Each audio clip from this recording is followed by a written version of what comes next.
Bonjour à toutes et à tous. Très heureux de vous retrouver avec à mes côtés Youssef Fekayir pour cette émission Live 22. Nous allons regarder un petit peu ce qui va se passer ce week-end. Pas grand-chose par rapport évidemment aux autres week-ends puisque ce sont des matchs en retard. Il y a la Coupe de France qui se joue, donc évidemment ceux qui sont éliminés s'affrontent dans des matchs de retard. Et nous avons donc dans le groupe A ce menu suivant: Caen-Poissy, Châteaubriand-Rennes et Chambly contre Beauvais.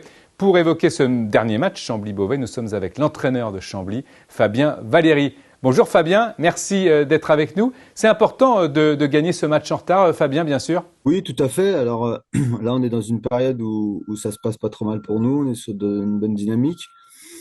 On est quatrième, on n'est pas très loin du trio de tête. L'idée, c'est de s'en rapprocher, se recoller. Alors, on a la possibilité également de peut-être de passer Poissy, comme vous venez de le dire, mais eux aussi en match en retard, donc ils ont la possibilité de prendre des points.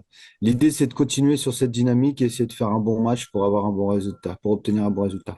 D'ailleurs, comment on aborde ces matchs en retard? Est-ce que c'est différent par rapport aux matchs classiques parce qu'on sait qu'on doit absolument l'emporter? Est-ce que c'est un bonus en fait?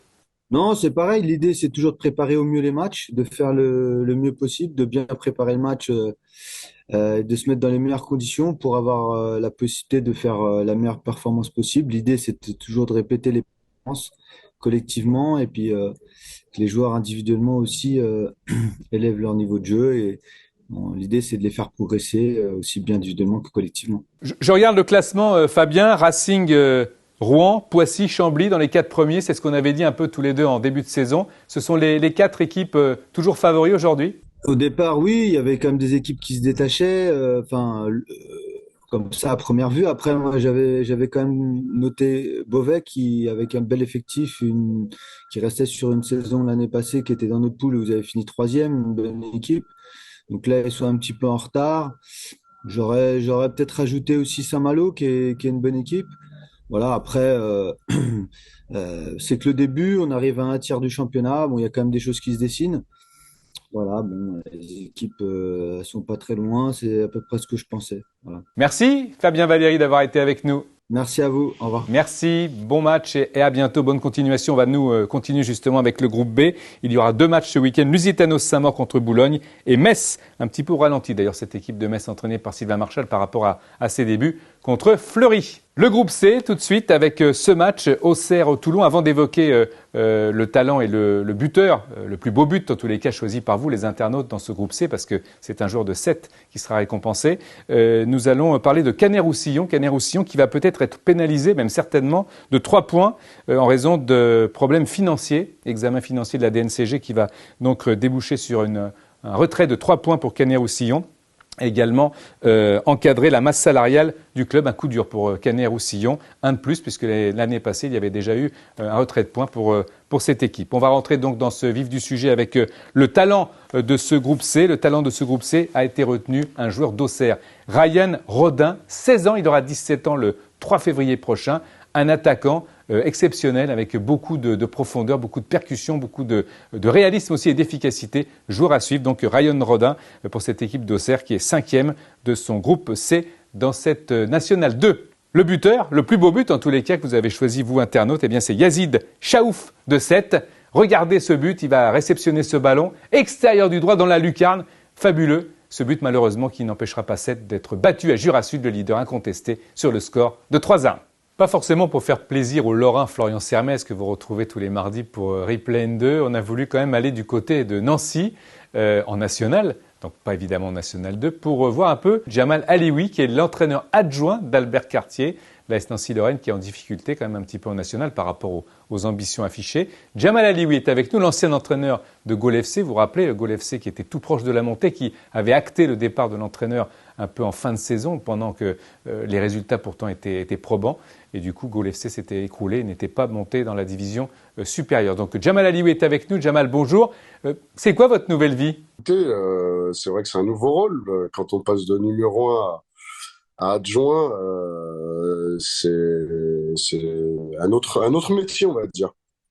Quand on est numéro 1, on est plus décisionnaire. Là, on est plus à porter notre vision et le coach prend ses décisions derrière. Donc, c'est une autre vision. un nouvel apprentissage, on va dire, et une nouvelle progression aussi sur mon évolution en tant qu'entraîneur. Je suis avec un coach qui est expérimenté, donc j'apprends pas mal de choses aussi.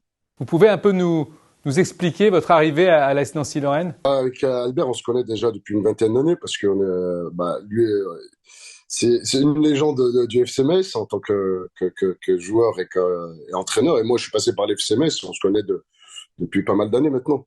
Adjoint, c'est aussi un petit peu comme le corps médical, faire passer des messages, faire le lien entre les joueurs et l'entraîneur principal, Jamal? Exactement. Bah, après, déjà, en tant que numéro un, je suis assez proche des joueurs.